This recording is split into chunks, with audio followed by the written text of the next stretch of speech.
Tak vás opäť zdravím. Motorka prešla trošku úpravou laku, jak som hovoril, že sa na to chystám.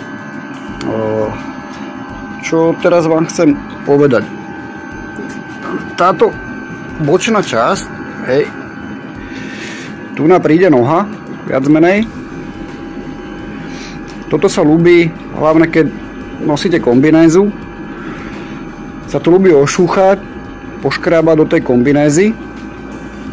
Je to potom nepekné, takže teraz bude pokus nalepiť tú ochrannú fóliu, tak jak som lepil na tie predné svetlá, to krátke videjko, čo ste možno videli. Tak teraz tú fóliu dáme aj tu na, možno po tento lom, jak sa to tu láme, ten plast, alebo teda láme, no však záhyb je tam, nie že láme. Takže ochrannú fóliu, aby som to nepoškriabal.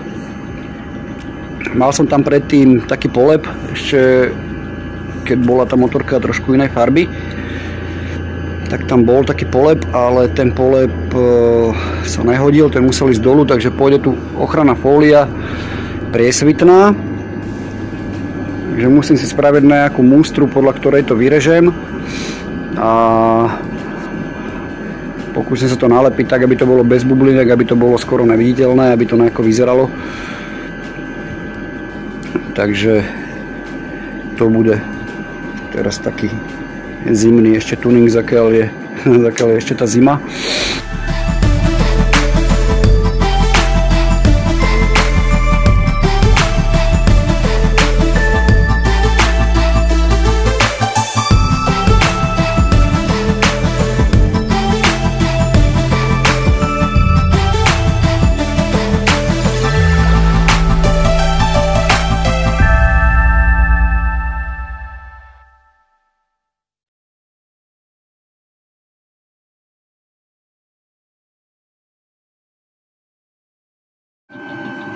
No tak ochranná fólia prehľadná, lesklá, nalepená z oboch strán.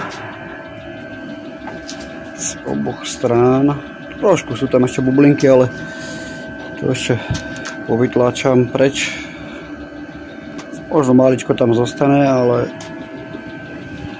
snad nie. Ďalšia etapa je demontáž zadných stupačiek. No teraz tu výfuk iba tak visí vo vzduchu. Ten bol na tom držiaku zadnej stupačky. Nakoľko na tieto sedané sa neodveze asi nikto, tak aj tie stupačky sú tam zbytočné. Dal som vyrobiť tento jeden držiak na CNCčku jednému kamošovi, tak čakám na to, dneska som mu to ešte len zaniesol. Tak keď to bude hotové, tak to tu hodím, jak to asi vyzerá. Snad to bude podľa mojich predstav, aby to plnilo účel.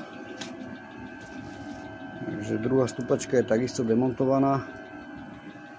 Už to nebudem tam so sebou vláčiť. Takže tak, no tak pekný večer, ideme si oddychnúť.